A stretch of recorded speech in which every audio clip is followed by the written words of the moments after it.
Bitcoin's finally taking a rest day. It is now sitting at $29,900 as we touched out at $30,800, but is now any time to rest for the rest of us? I don't think so. And that's what I'm going to look at in today's video. We have a lot of new narratives coming up, and thanks to you guys who have shown a ton of interest in the videos, hitting the like and subscribe, you know I would get it in there. I think now is a perfect time to discuss what the next narrative could be. Even if it's not the next narrative, it has been going on and on and on. So let's debunk the next narrative or a narrative of the past so that we can move on from it. A lot of high profile professional traders on YouTube, on Twitter, have been talking about this narrative. And yes, I'll get to the narrative. Don't worry, we'll get there. So that's why I think it's important to have a look at it, because it does present a really good logical reason for why the market should collapse, why the stock market should collapse, why Bitcoin should collapse, why the prices should come down. It's unsustainable. It presents a very logical reason for why that should happen. However, I want to show you many reasons why that's not the case, even though that this economic data would normally make you think that the market should collapse.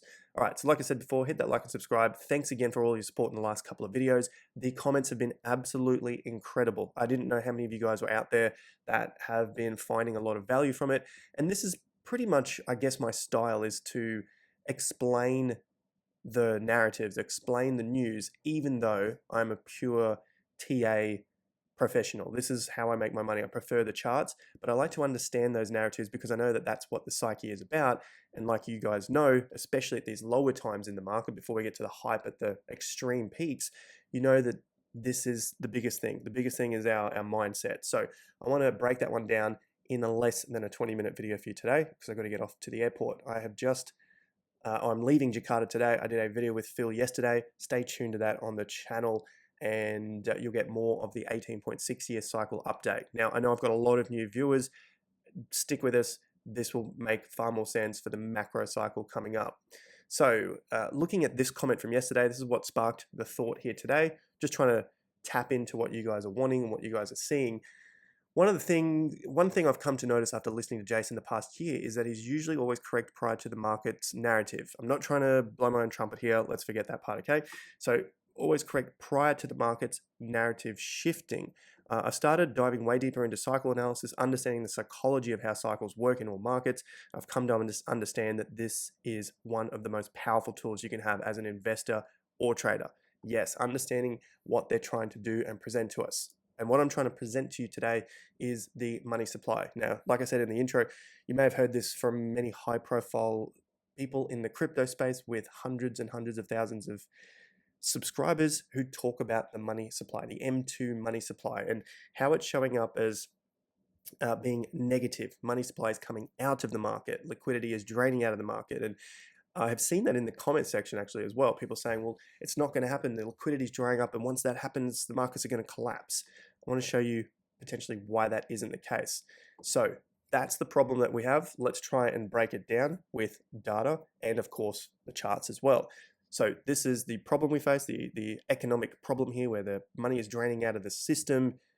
That is what we're being told is a narrative, but I don't think that's the case. Of course I don't. I'm always the contrarian here when it comes to these data points. The reason why I guess I'm a little bit more confident as well is we know that 90%, maybe you haven't heard this stat before, but 90% of investors and traders end up losing their money. They end up losing their initial capital. They lose a lot of money in the markets. Most people do. So with that in mind, I have to think that most of the data that comes out is incorrect, or at least it's being analyzed in an incorrect way. Otherwise, everyone would be getting it right. Otherwise, everyone would be making money and the markets would keep going up forever and no one would be losing money if everyone was right. But when everyone starts to point to the same sort of thing, in this case, the money supply, it's in a negative now. So you can see there is zero, and there is more money coming out of the system than going into it, even though we see a little bit go in here and there. Overall, it's in a negative. So that's what I want to have a look at, because I'm thinking, well, the markets are still going up. The 18.6-year cycle is here. The Bitcoin cycle has the lows been put in and the cycle's here for the bull market. I think this is going to be incorrect yet again, some other sort of data. So that's the premise here. That's the theory. Money comes out. markets must collapse. Here are examples of that going into the 1800s, etc., the early 1900s.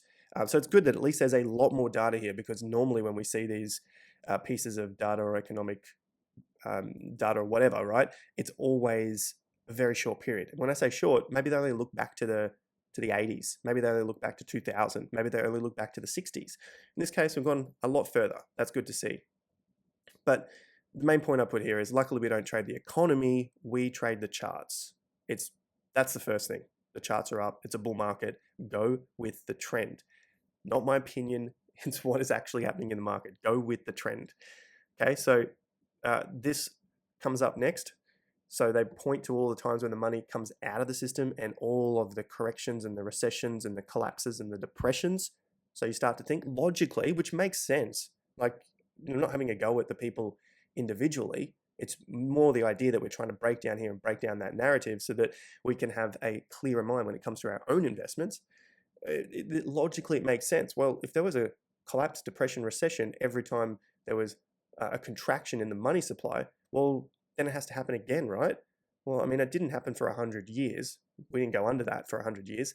Maybe, for me, at least the first thing that alarm bells go off is maybe there's a lot of money still in the system, and maybe there's still a lot more cash to go into the markets. Even though the Fed is contracting, even though the money supply is contracting, maybe there's still a lot more money sitting on the sidelines, which we know of, and there is data for that too, which we've pointed out in previous videos as well.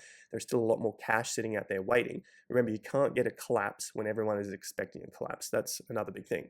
So 100 years, maybe there's more money out there. Okay, let's have a look. Where do we go next from this one? All right, so let's go back to the first post here, and then you can see this. So I've pointed this out on the channel before. This is the M2 money supply. Look at it going up, up and up and up and up and up and up. And then from the pandemic, it just shot from, if I remember correctly, it was about that sort of 14 or 15-ish trillion up to about 21 trillion. So we threw in $6 trillion and it started to come down from that point. It was around 18 trillion. But look at the pandemic level. We're still well and truly above that. And in terms of the growth rate, if I draw my line here, we're still above that level too. So we could still come back down to that, to a more average area of increase, and we'd still have more money in the system than we had prior to the pandemic. So if we have more money in the system than we had at the peak of the pandemic, maybe logically, we could say that the prices of the market should be higher than that point, than the point of where the market collapsed. And we know that the markets collapsed from 33, call it 3,400 for a round number. We're now currently at 44. So we're 1,000 points higher than the peak prior to the pandemic collapse. So that kind of makes sense when you look at how much money is in the system. There is approximately 18 trillion. This is needs to be updated. Last I looked at it, it was around that 18 trillion mark. Yes, it's coming down, as we saw in this first chart, because money is coming out of the system. But prior to the pandemic, it was around 15 trillion. So you can say it's another 20% more in the bank, and meaning there's 20% more in the market. So what's 20% on the top here? Well, 20%, somewhere around 4,100. So the market's overshot where it currently sits if we look at that on a an average basis there. But the markets aren't average. They're always pricing in the next thing to come. They're always pricing in whether it's going to be a boom or a bust. Maybe they're pricing in more money to come. There's a number of things. And it's important to note that we don't want to try and take the narratives too far. We just want to try and understand what the majority are thinking now. And the majority are thinking, well, money is coming out of the system, therefore markets must collapse. It's really quite linear. But you just need to take one or two more steps and put the pieces together. Now, of course, I could be wrong. I have to say that. I don't think I am. That's why I'm playing the market the way I am. That's why I'm putting my money where my mouth is, and not just a talking head online. Not only just a talking head online, but I'm actually doing I'm investing my money because of what I am seeing in the market. And I think these sort of calls are all going to be incorrect.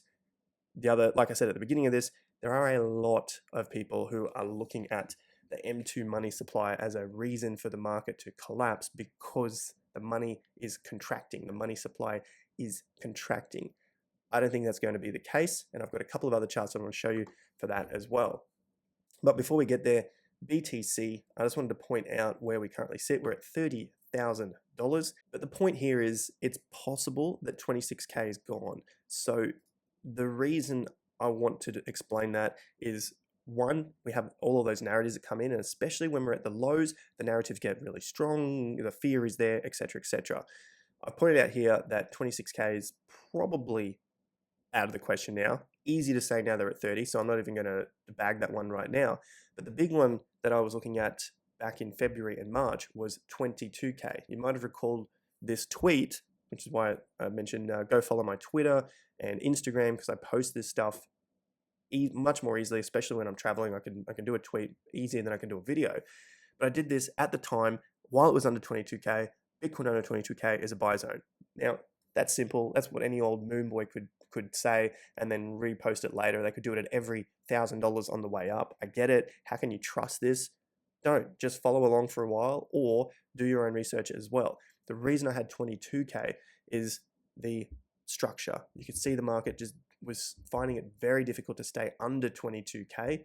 And when it did get under there, it could only manage to stay under there on some of the biggest news, some of the worst news that we've had in 2023, banking collapse. And that's the only way it could stay under there.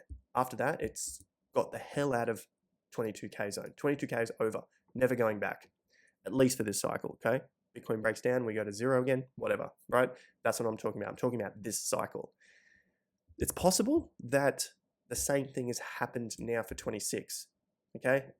I see that because we touched it here, we touched 26 there, we touched it again here, we touched it here, and then we only managed to stay under there for those last couple of days of the low around the 14th and the 15th of June, and then it flew away from that zone.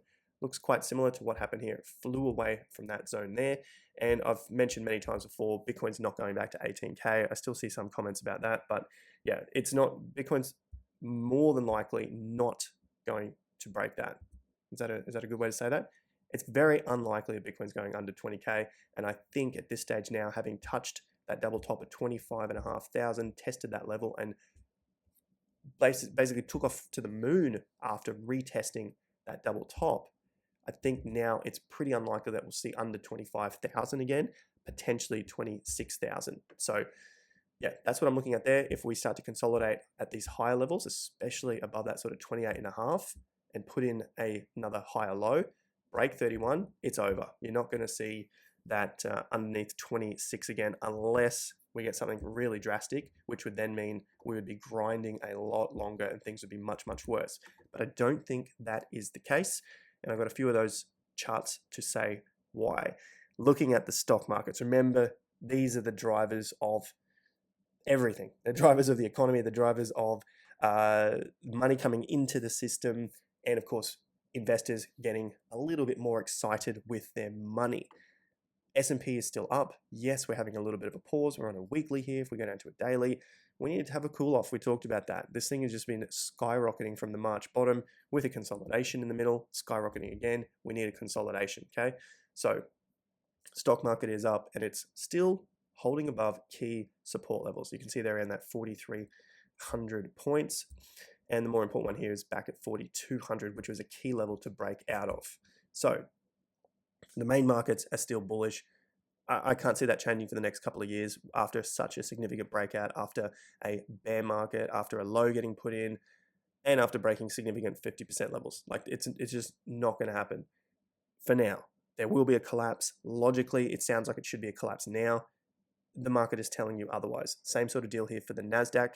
They're the two things. I've repeated it multiple times in previous videos. So if you don't believe what you're hearing here, that's fine. We'll continue to update it in future videos. Otherwise, go back and check out the other videos as we continue to call the low forming, the transitional period forming. We have broken out of the transitional period. Transitional meaning going from bear to bull. Talked about that for months on end while everyone else is waiting and hoping for a collapse, and some of them still are. We've broken out of that zone now. It's not going to happen. Speaking of which, the VIX just hit a new fresh low. Yes, the VIX comes up as a reason for a collapse to occur, not at the beginning. It doesn't happen once we start to drop back into the zone, and I've called the zone around 17 on the volatility index. There is your 17, there is your line. and then down to about 11. That's kind of like a nice trading range for the VIX while the stock markets are in a bull market. And just overnight, just the last 24 hours, the VIX is the daily, dropping to new fresh lows.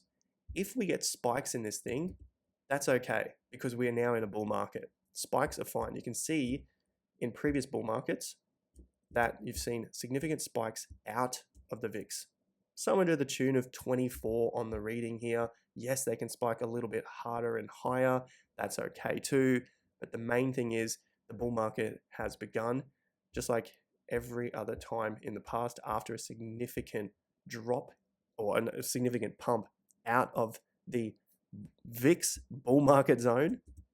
That's where you get those lows in the S&P. These are lows in the S&P at the top, okay? So it's absolutely fine to do that, but we're continuing to trend in this zone. So there's another key signal there. Bull markets are on. Macro speaking, pullbacks are fine. Now, the other one here is the D.R. Horton. So the biggest home builder in America just hit new fresh highs. Profits are going to be coming, and the market is pricing that in now. Remember, when the DHI dropped just a little bit here from a previous fresh new all-time high. I have to say that again, new all-time high. 112 down to 104, big freaking deal. Who cares?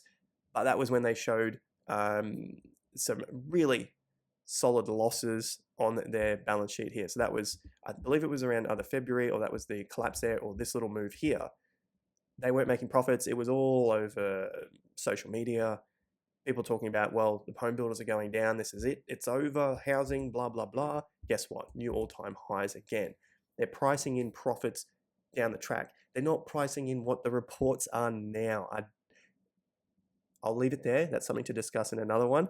That is how narratives get built. People look at what's going on now, but then understand, or they think they understand that the markets are forward thinking, yet they talk about the profits, earnings reports from companies. Now, it doesn't make any sense. That part, let's forget that. We'll talk about it in another video. Main thing is the markets are up. The housing market is up. That leads me all the way back to my interview with Phil. That'll be coming out next week. So stay tuned to the channel. Plenty more coming up. Bitcoin, stock markets, real estate cycle, everything on the macro. It's your home of the macro cycle analysis. Like and subscribe. I'll be back in Bali tomorrow. So a nice new background yet again. I'll see you guys at the next one. Until then, take care and peace out.